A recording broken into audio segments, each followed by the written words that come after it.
It has been quite a while since the previous lore video, and we have been given a whole lot of brand new information since then that I had to spend a lot of time going through and trying to get everything fully organized.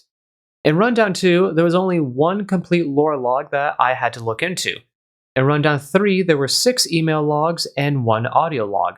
And then in Rundown 4, there were 9 new email logs and 5 audio logs to look into. But with Rundown 5, we have been given 31 new email logs and 11 audio logs throughout the entire rundown, including the extension. And that's a lot of information. So much that I don't think I want to do everything in one big video like I normally have been, because there's just so much to cover, and I feel like it'll be a little bit difficult to actually properly organize everything and not get a little bit off track. So instead of doing it like we normally do, let's separate everything that we got from this rundown into 3 new categories. The first category being the audio and email logs that give us information about the 4 playable characters, as well as a 5th person who's starting to show up more and more, especially with Rundown 4 and 5. The second category will be the email logs that have specific dates tied to them. That way we know exactly where they take place in the GTFO timeline, making it easier to sort of see the flow of the story. And then finally, the third category will be the remainder of the logs that give us some pretty important and interesting information, but the dates are unknown, so we don't know exactly when they take place in the timeline. For today's video, let's just go over everything in Category 1 and focus our attention on our 4 main characters we play as well as that 5th special guest.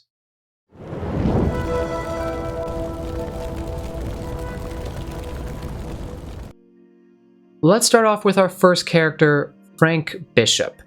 Before Rundown 5, we didn't really know a whole lot about him. We knew that he made the Santonian Industries website, so he had some connection to Santonian, but that was about the extent of our knowledge. It wasn't until Rundown 5 where we got 2 new email logs and 2 audio logs that talked about Bishop that we started to get a bigger picture of who he was and some of his history. The first email log being from December 19th, 2027. In this email, Jansen Davies is talking to Dean Lockwood about a friend who is hoping to visit Valencia within the next few weeks, and he wants to make sure that the proper arrangements are made for it. And about a month later, on January 25th, 2028, we get a response from Dean Lockwood telling Jansen that this person will be arriving in Valencia soon, and that there will be a security team that will escort him from the airport to the office to make sure he doesn't get lost along the way. They're also going to confiscate his passport so he's unable to escape.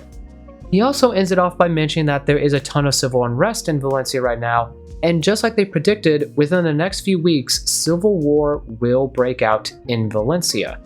And on the surface, this seems a little bit weird. Why would they send a supposed friend to a place where civil war is about to break out, where there's a high chance that they're going to get killed there? Well, in Bishop's first audio log, we get some answers to those questions.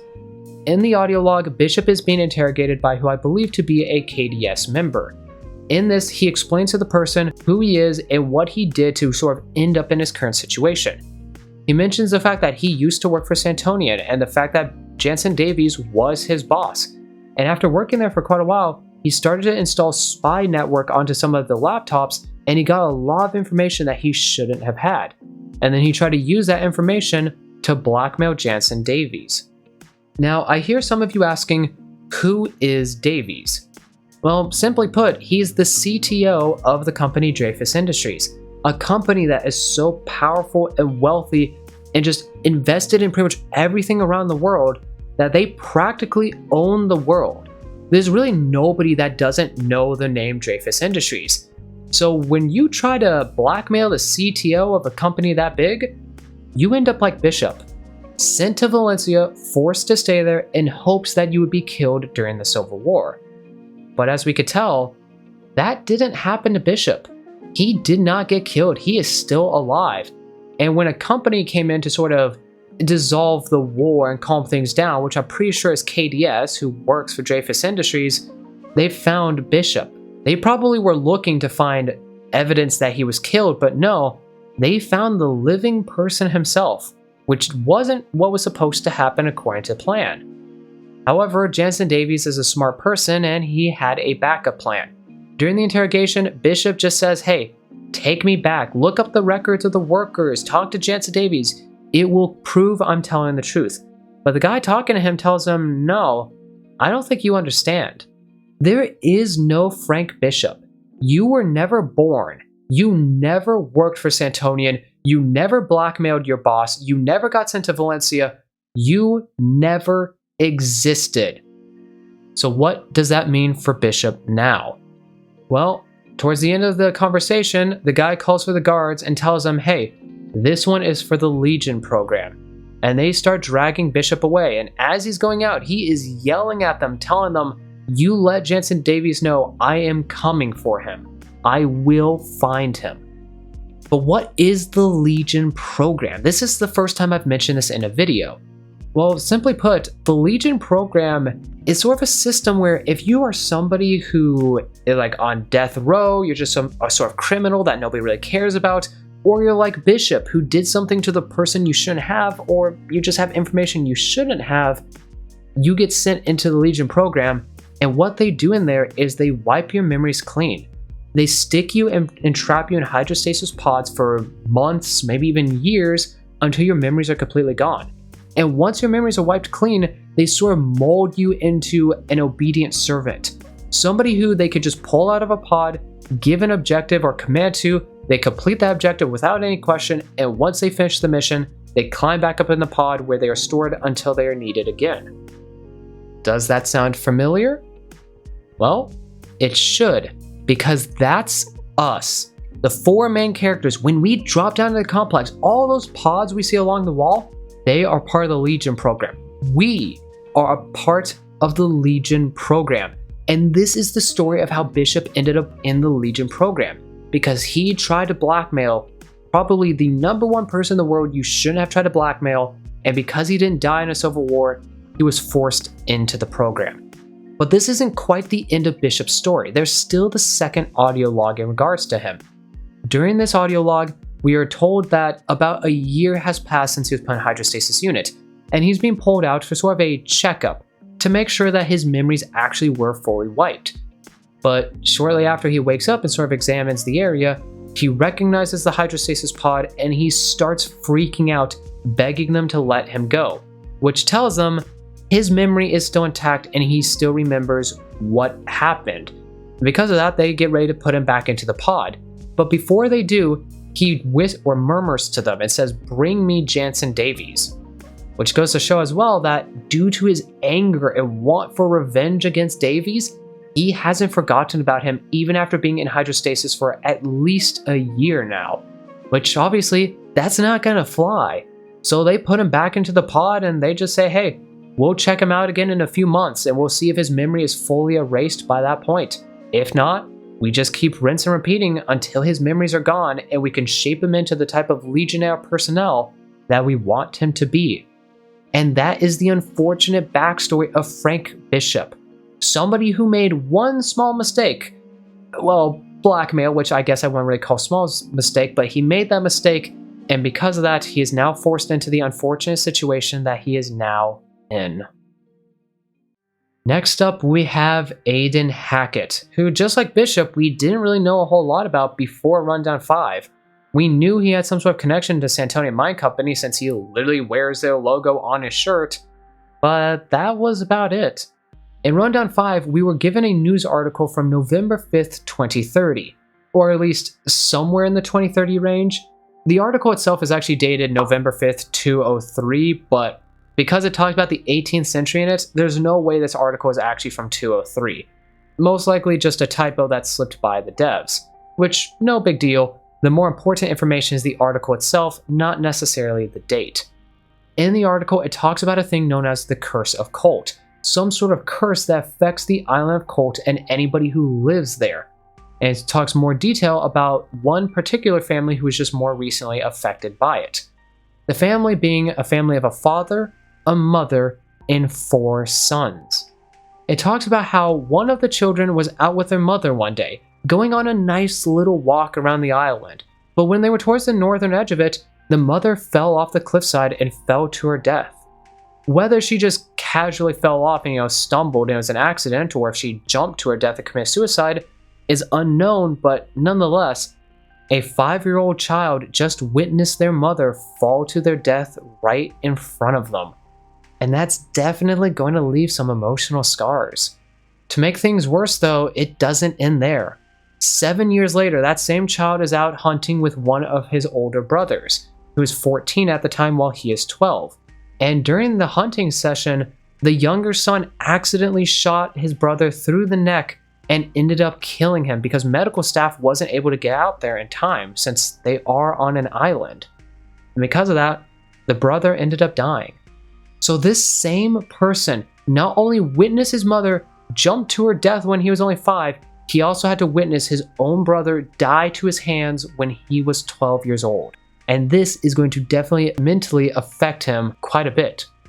But no names are really mentioned in this article besides one. The son that was killed, Cormac. And that name right there is how we can tie this all to Hackett. There are no other email logs that talk about Hackett from this rundown, so let's go into his audio logs instead. In the first audio log, he is talking with a woman, maybe a doctor or a physician or somebody, and just explain that he wants to volunteer for the Legion program. She's trying to talk him out of it and explain that, hey, the Legion program is not something you just volunteer for. Like, nobody willingly wants to go into it. But Hackett explains that he thinks it's the right choice for him. He doesn't talk about his past, but he does talk about his most recent mission. He was at a village and he worked for Kovac, aka KDS, and he was supposed to make sure that nobody in the village left. Eventually, everybody in that village was supposed to be killed, and the villagers sort of knew that, so some of them tried to escape. And because he wasn't going to fail his mission, Hackett shot and killed at least 20 people. But he didn't feel bad, or he sort of felt bad that he didn't feel bad in a way. He realized that he just killed innocent women and children that didn't deserve to die, but he just simply didn't care. And he realized that that wasn't right. And because of it, he sought out the Legion program. He figured that by joining Legion and having his memories erased, he might find redemption in it, and it might fix him and he could become a better person.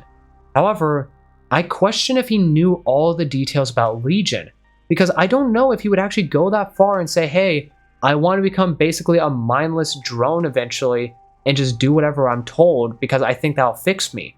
I think Hackett might have only knew about the mind wiping process, but he didn't really know what happened afterward. But eventually, towards the end of the conversation, she accepts and says, hey, you know what? We will take you. Your case is very interested. We'll get you started immediately. And that is how Hackett himself joins the Legion program. In the second audio log, we hear the same woman that we heard in Bishop's second audio log, basically doing the same thing. Waking up Hackett, opening up the pod and everything to make sure that Hackett's memories are actually gone, which they basically are. She asks him quite a few questions, and he has no answer, pretty much any. He knows his name is Aiden Hackett, but that's about it. When asked about his brothers or his father, he doesn't know what to say. He just says he remembers nothing about them whatsoever, or even the fact that they are his family. And the reason we know that article ties to him is because one of the names mentioned was Cormac. They mentioned the name of the brother he killed when he was only 12 years old to see if that would jog his memories and make him remember everything. But it didn't. The process was successful, and because of that, Hackett was basically ready for the Legion program. It seemed like the only thing that he was, or that caused him to not be ready, was the fact that he was incredibly irritated and angry because his questions were not being answered. So, they said they're going to run some more tests on him, and they end up putting him in the pod. Probably to make it to the point where he will be in that situation where he won't ask questions, and he'll just simply do whatever he's told. His memories are gone, but his personality still needs to be rewritten a bit before he is fully and properly ready for the Legion program. Next up, we have Dauda, a very mysterious person who, before Rundown 5, we knew next to nothing about. And even after Rundown 5, there's still a whole lot we do not know about him. The one and only email log that talks about Dauda in this rundown is from March 2nd, 2050, an email between Rutger Warren and Dean Lockwood, where Rutger is telling him that they found him being Dauda, and that they offered him a role at Insight. Project Insight sort of being the research facility department that worked down in Garganta. They offered him a role there and said that if he accepted, they would be able to make him sort of vanish off the face of the earth so that Interpol and everybody else who's coming after him won't be able to locate him. And because of that, Dauda gladly accepts. Which makes me wonder, what has Dauda done before in the past? He has some sort of shady history to the point where Interpol themselves either want him to imprison him or maybe just straight up execute him, and he wants to escape by any means. So, what in the world did he do? Unfortunately, that is not a mystery that is solved within Rundown 5, so we might have to wait until the future to see if we do get some answers to that. The next time we hear about Dauda is from his first audio log, where he's retelling a dream that he had, or maybe more appropriately, a nightmare. In that dream, he's in a very dark room, and there are a bunch of people just sort of lined up on hospital beds, just strapped to the wall. They are chained down and they're unable to move. These people, he recognizes them, but he doesn't remember who they are after the dream. He just knows that in the dream they are familiar to him. And these people are mad. They're sort of lashing out at him, trying to attack him, bite him, and scratch him. They're trying to scream at him, but no sound is coming from their voices. But Dauda goes up to one of them and puts his hand over their eyes so that they cannot see him. And then he inserts a needle into their neck. When he pulls the needle out, there's no blood. Nothing besides air, and the shouts and screams of agony from these people come from the hole that was left inside of their neck. And Dauda takes a step back and pulls his hand away. And when he does, he sees that there are no eyes, no mouth, or any facial features. It's just simply flesh. He feels the hatred from these people, and he knows that they want him to suffer just like they are suffering. But then he hears a door open up from behind him, so he turns around to see who it is, but that's when he wakes up, just drenched in sweat, screaming and terrified in his bed. And he says he knows what the dream means. It's his conscience talking to him, begging him to stop what he's doing and do the right thing. Stop going down this wicked path he's traveling and become a better person. But he says that he can't. He's too far into the work and he can't stop now. He believes that good will come from the research that he is doing, and that in the end it will be worth it. And that's the end of the first audio log. Now, I believe this gives us some sort of insight as to what Dauda was doing down here for Insight. I believe he had some sort of potentially human experimentation going on. We know that the NOM-V virus was a big thing down there, and they were doing a lot of research on it to figure out what causes it, what it does to people, if there's a way to prevent it or even cure it. And I believe that maybe at some point, they decided to experiment with it a bit, using prisoners or other people that they just didn't care about to maybe just sort of test to see what happens to people. And I still believe to this day that this NOM-V virus, if it doesn't kill you or cause you to commit suicide, it might end up turning you into a sleeper, which might explain why the people's facial expressions were gone, because they were starting to finally manifest into a sleeper. The last time we hear about Dauda in this rundown is from his second audio log, where things are getting a bit crazy. In the log, things are going wrong. You can hear explosions and just destruction in the background, and Dauda sounds very panicked. He's explaining that sleepers are destroying everything and killing everybody in Garganta because they can no longer be contained. And those who are not dead because of the sleepers are infected with the virus, most likely the NOM-V virus. And that Dauda is terrified of what he has done. He is sorry and he is trying to repent for the evil he has done. He then opens up a hydrostasis pod and says that he knows the creatures cannot get into it, so in order to survive, he is going to put himself away in hydrostasis. Although he knows that he won't be able to get out afterwards, and his memories will most likely be wiped because he'll be in hydrostasis for who knows how long. But then he says something a bit interesting. He says, "Let it be known today that I, Dr. Dauda, will die in his sleep like a coward rather than dying to the evil that I have brought upon the world." The evil supposedly being these sleepers. But why does he phrase it like that? He definitely knows about the existence of them, but it's weird that he says the evil that he brought upon the world. Did the experimentations really go so far out of hand that he believes that he's sort of responsible for everything? Or could this potentially tie into that mysterious past that we don't know about? We don't know the origins of sleepers, how long they've been on the earth, if it was like something man created or something else. So is there a chance that Dauda might have had some sort of history with these things from years ago, and that's why Interpol is coming after them? These are things that we have to sort of think about for a while, because until we get more information about the man Dauda himself, we won't know. But this is sort of the backstory of how he ended up working down in Garganta, and eventually how he ended up in Legion. Because I imagine once he finally came out of hydrostasis, he most likely did not have any memories of what he had done before, and at that point whoever found him figured he's useless. He can no longer be a valuable researcher to us, so instead, let's just throw him in with the rest of the Legion program. And finally, we have our fourth playable character, Woods, a religious man who believes that there is a reason for everything, and that he is sort of an agent of God sent to do a specific job on Earth before his time finally comes. In Rundown 5, we received a news article from June 17th, 2048, that talks about a shooting that occurred at Larnaca. During the shooting, a single gunman who worked by themselves shot and killed 18 people before he himself was shot 8 times and brought to the ground. However, the gunman did not die. He was in critical condition and sent to a nearby hospital. Now, the news article itself does not name the gunman, but we know it's Woods himself due to his first audio log. In that audio log, he is being interrogated by Hackett. Hackett just sort of trying to figure out why Woods did what he did. And Woods just simply explains it as, those men were ungodly. They forgot their oath to the Lord, and they basically were just Satan's pawns. And because of that, he wanted to end them because he believes that was what God would have wanted him to do. So, he shot and killed every single one of them. Hackett warns him though, telling him that this action of his might wind him up in the electric chair. But then Woods does something that actually sort of slipped by me the first time, and I didn't realize how detailed this scene was. You hear Woods rustling around a bit, and then he says, "Death would be a blessing. But as you can see, brother, you cannot kill me." At first, I thought he was just repositioning himself in the chair, but then I realized that that rustling noise was probably him lifting up his shirt and showing the 8 bullet holes that were in his chest, and saying that, "You tried to kill me. You shot with the intent to kill me 8 times, and yet here I am, still alive." And he tells Hackett to release him.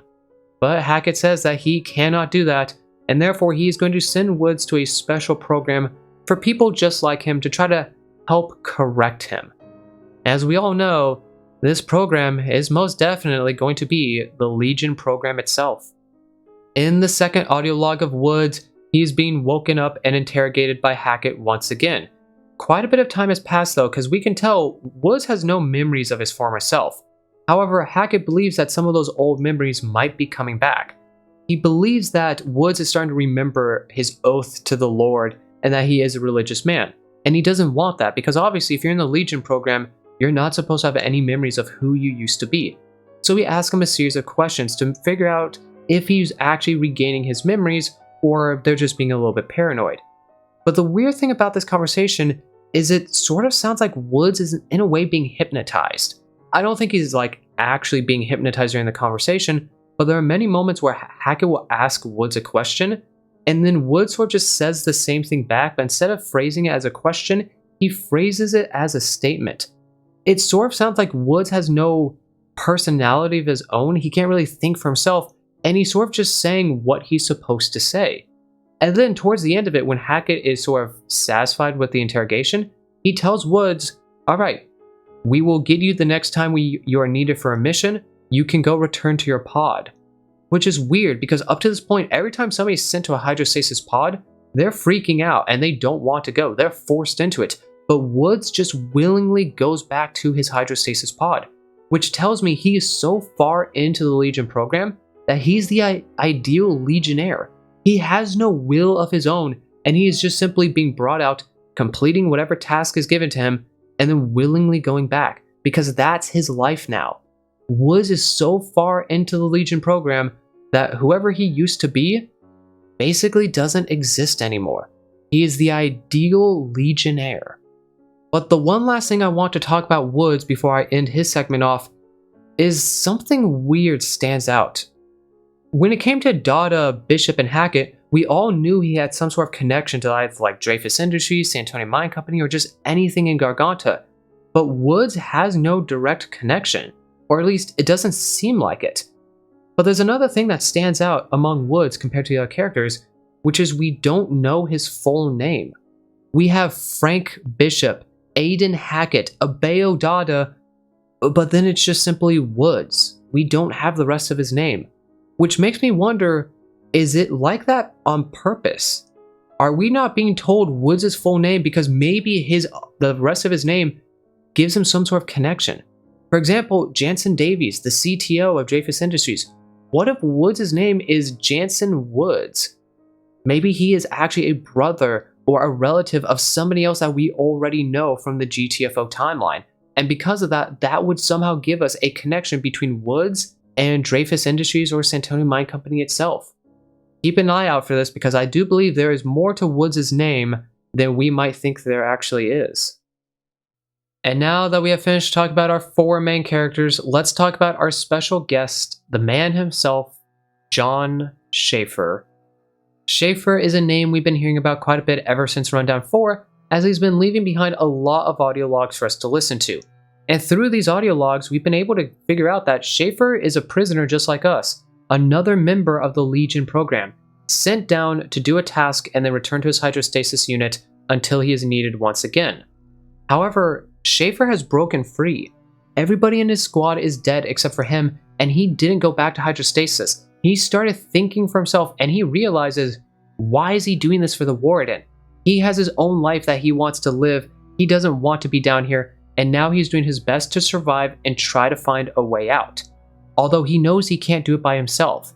He needs assistance from others, which is why he reaches out to us to say, hey, if you guys help me, I will help you too, and together we can escape from this place.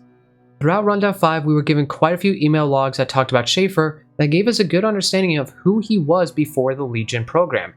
He was a worker down in Garganta, and he was a pretty high up worker as well.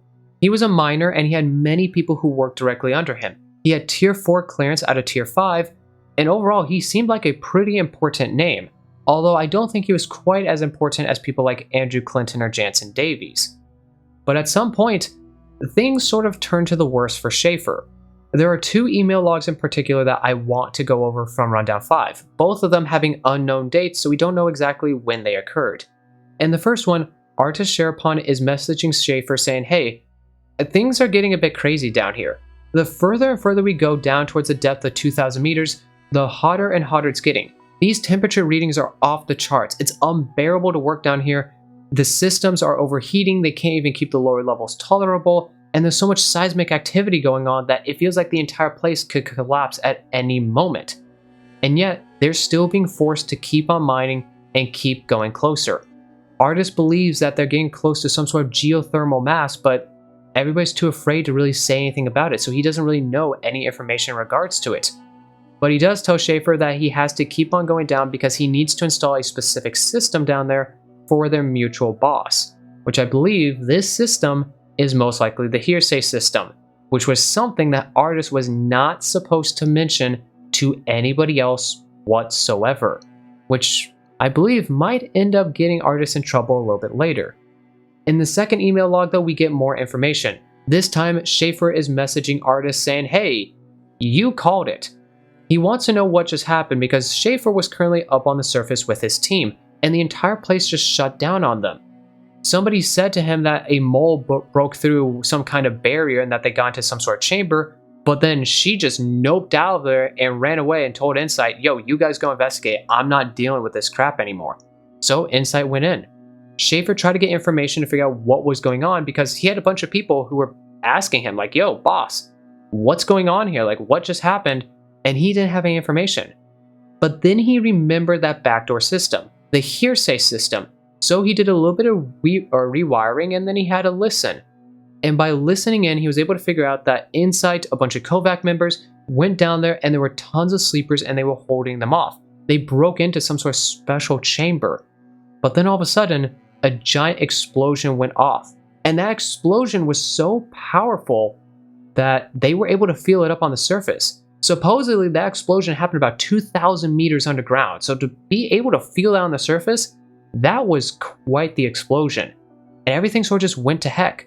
Schaeffer had no other information because obviously he wasn't able to listen in anymore. And at this point, he just said, screw it.